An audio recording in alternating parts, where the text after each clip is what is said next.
Alright, marka cashirkeena ayaa maanta gudaha u galaynaa. Waa cashirkii koowaad. Waxaanu ku baranaynaa wax la dhaho lesson 1 weeyaan. Saying your name. Saying your name. Magacaada sida loo sheego.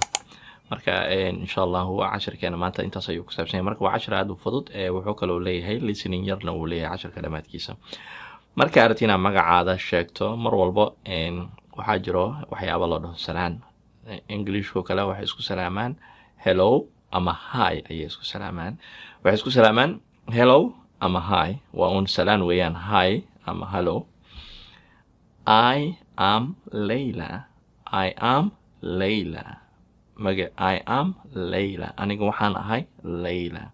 I am Layla. Aniga waxaan ahay Layla. Hi, my name is Joe. Magacaygu waa Joe. Labadan jumlo isku micno ayay keenayaan laakiin structure-kooda ayay ku kala duwan yihiin. Marne waxaa leedahay I am. Aniga waxaan ahay ayaa leedahay. Aniga waxaan ahay Layla. Marna waxaa leedahay magacaygu waa. My name is. Magacaygu waa. Marka saas ayay ku kala duwan yihiin. Magacaygu waa Joe.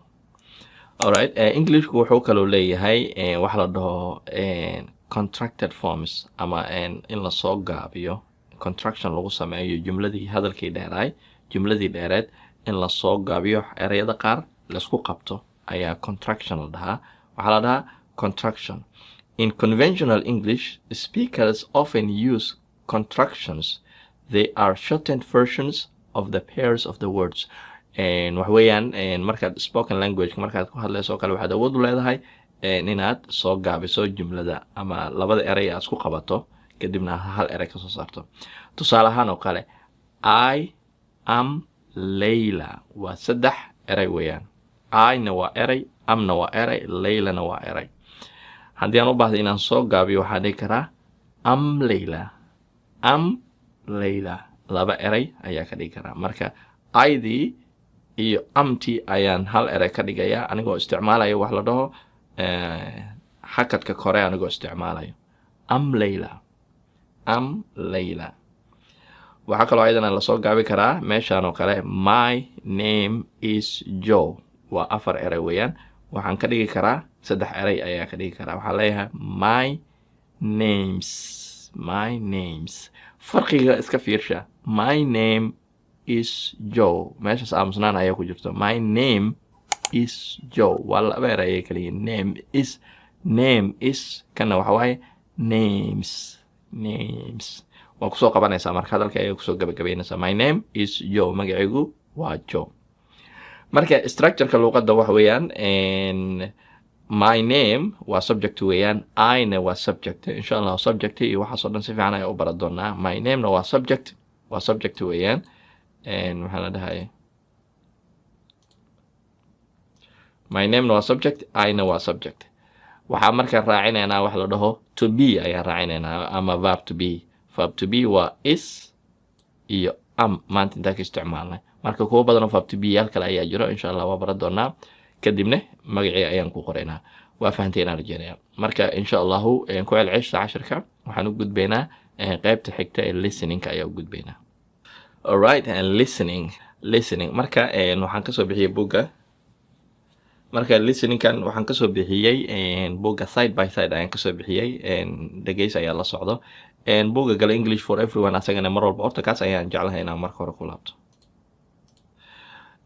buuggan English for everyone wuxuu leeyahay listening ayuu leeyahay. meeshaan waxaa ka muuqato samiicad ayaa ka muuqato. samiicadaasi waxay muujinaysaa cashirkani inuu dhageysi la socdo. waxaa sameynaysaa application-ka English for everyone video ayaan ku sharxayaa sida loo download gareysto videogan hoostiisa video kale ayaa yaalo. videogaasi kala fiirso. wuxuu sharxayaa sida application-kani loo isticmaalo iyo sida la isaga diiwaan geliyo. marka videogaasi si fiican u daawo insha Allah waad ka faa'iideysan doontaa.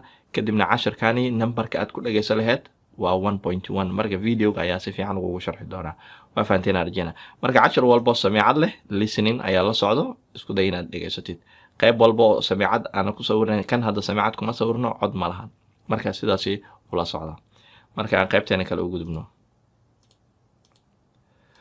alright listeningka ayaan shidanayna marka listening marka sheekada haddii aan idin dul maro waxa weeyaan macalinka ayaa wuxuu weydiinayaa what is your name kadibna gabadha waxay ku jawaabaysaa my name is Maria magacigu waa Maria kadibna waxaa la weydiinayaa what is your addresskaadu muxuu yahay addressku waxa weeyaan guriga aad degan tahay addresskiisa Soomaaliya iyo Somaliland waxaan filayaa inuusan guryaha address aysan lahaynin laakiin adduunka intiisa kale address ayuu leeyahay my address is 235 Main Street what is your phone number ayuu haddana weydiinayaa kadibna waxay ku jawaabaysaa my phone number is telefonkaygu waa kadibna wuxuu leeyahay haddana where are you from halkee kasoo jeeda ama halkee ka imaaday I am from Mexico already meesha waxaa ka muuqato inay isticmaalayso waxa la dhaho contracted form I'm from Africa I'm from Mexico City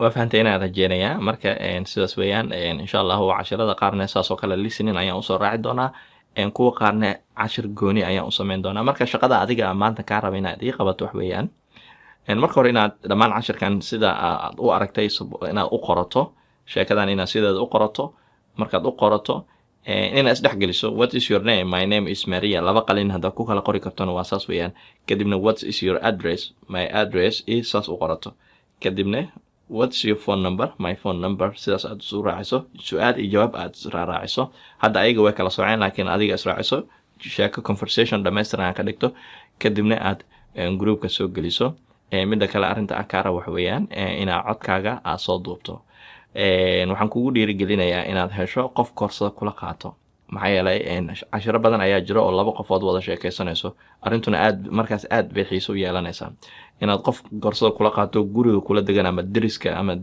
jaarka kula ahoo kale inaad isla qaadataan cashirada maalin walba hal cashir isla qaadataan kadibna aad isla practice garaysaan qofna macalinka u matalo qofna uu ardaygan matalo marka aad isweydaarsataan ereyada marka aad bay arrintaasi kugu dhiirigelinaysaa koorsada hadda haddii aad bilaabaysid waxaad isku daydaa inaad qof kula qaato raadsato oo saaxiibka ah oo casharada kula qaato kula practice gareeyo insha Allah groupkana mar walba waa soo gelin doontaa marka waxaan rajeynayaa casharka inaan halkan kusoo gabagabeeyo u diyaar garooba casharada xigo wassalaamu calaykum waraxmatullaahi wabarakaatuh